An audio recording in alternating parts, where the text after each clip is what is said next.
والمهم أن لا تغتر بثناء أحد عليك، لأنه لا يرى منك إلا ظاهرك. ولا تيأس من ذم أحد من الخلق لك، فإن الله أرحم بك منه ومن نفسك. ظاهر هذا، واجعل أمرك كله في سرك وجهرك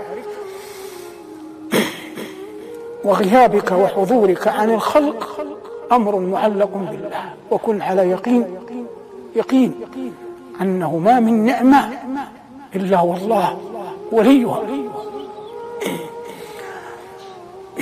وما من نقمة إلا والله قادر أن يدفعها. واسأل الله أن يمتعك في الدنيا متاع الصالحين. وفي القرآن: إن ولي الله الذي نزل الكتاب وهو يتولى الصالحين. اللهم اجعلنا منهم. صلى الله على محمد وآله، والحمد لله رب العالمين.